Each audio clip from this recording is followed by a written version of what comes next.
À tous. Dans cette vidéo, je vais faire un zoom sur les constellations familiales dont je n'ai pas parlé dans ma vidéo de présentation. J'avais trop de cordes à mon arc, mais celle-là, c'est vrai qu'elle est arrivée un peu plus tard dans mon parcours et en fait, c'est quelque chose que j'ai pratiqué il y a plus de 25 ans déjà et ça a été absolument bouleversant et magnifique cette découverte avec cette technique de thérapie brève. Et j'ai mis beaucoup de temps à trouver le moyen de pouvoir me former, c'est pas évident. Ce qui est fait maintenant depuis quelques années et je propose aujourd'hui des ateliers de constellation familiale en groupe ou aussi un accompagnement en individuel, hein, c'est tout à fait possible. Et en fait, ça fonctionne très bien, aussi bien par des personnes qui découvrent l'outil que des personnes qui y sont habituées. C'est vraiment une technique que je vous invite à découvrir. Je vais vous en dire un petit peu plus. En fait, c'est une technique qui a été mise au point par Bert Hellinger, qui est un psychothérapeute allemand. Il a mis au point cette technique dans les années 90.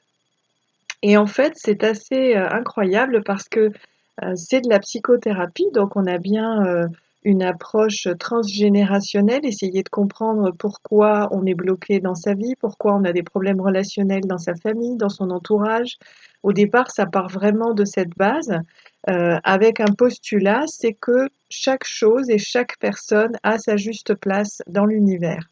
Donc dans la famille, que les personnes soient décédées, inconnues, aimées ou pas, chaque personne a sa juste place dans l'ordre de son arrivée sur Terre. Et le fait de ne pas le vivre pleinement, aussi bien par la personne que par son entourage, ça va générer en fait des conflits, des secrets de famille, des non-dits, des blessures, des comparaisons. Et en fait, tout ça va faire que une personne va grandir dans sa famille et ne va pas comprendre pourquoi elle a un problème avec telle personne, pourquoi elle-même n'arrive pas à trouver sa place. Et ça peut se répercuter dans sa vie sociale, professionnelle. Et c'est pour ça que cette technique a été ensuite assez utilisée et elle est maintenant utilisée aussi dans le monde professionnel. Donc c'est les constellations systémiques où on essaye de comprendre en fait pourquoi un produit ne fonctionne pas sur le marché, pourquoi dans une entreprise, une branche d'activité rencontre des difficultés. Donc c'est vrai que c'est une approche où on part du principe que chaque chose a sa juste place et que on doit pouvoir comprendre ce qu'on n'a pas ressenti ou vécu jusque-là par le moyen des constellations familiales et systémiques.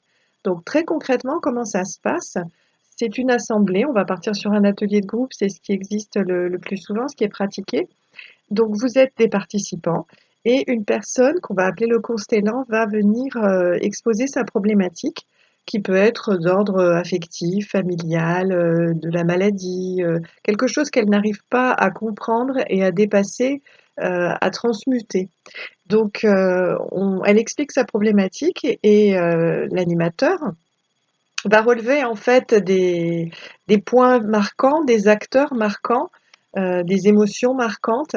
Et à partir d'un moment, on va stopper la présentation et on va dire, OK, maintenant, on va demander bénévolement aux participants qui sont dans l'assemblée et qui donc ne connaissent pas du tout cette personne, de bien vouloir jouer le rôle des acteurs, des faits marquants ou des émotions ou bref, des différents mots-clés qui ont été utilisés pendant le discours.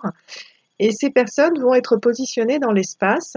La personne qui on appelle la constellante va se retirer et va observer le jeu de rôle qui va se dérouler, où chacun va devoir s'exprimer et surtout ressentir comment elle est dans ce rôle, à cette place, à cet instant présent. C'est ce qu'on appelle une approche phénoménologique, c'est-à-dire que c'est le corps qui parle. Le mental ne peut rien faire puisqu'il ne connaît rien de la situation à part le fait qu'on lui attribue un rôle à cet instant.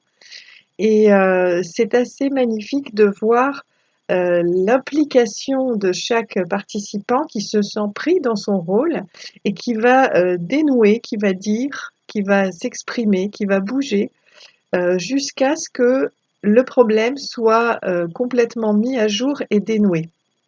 Donc ça passe vraiment par un échange de ressenti, d'énergie.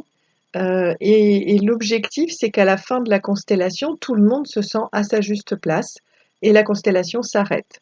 Et il est très fréquent de voir qu'il y a des synchronicités entre le rôle qu'on joue et ses propres problèmes dans la vie, ou alors dans le déroulement de la vie qui suit la constellation, il se passe des choses où les personnes qui étaient impliquées ont justement changé de comportement ou réagi d'une manière assez particulière. En tout cas, ça montre que les choses avancent. Voilà, donc c'est très intéressant. J'espère que vous aurez envie de découvrir ce que sont les constellations familiales, déjà en participant, et ensuite, évidemment, si vous voulez exposer une constellation.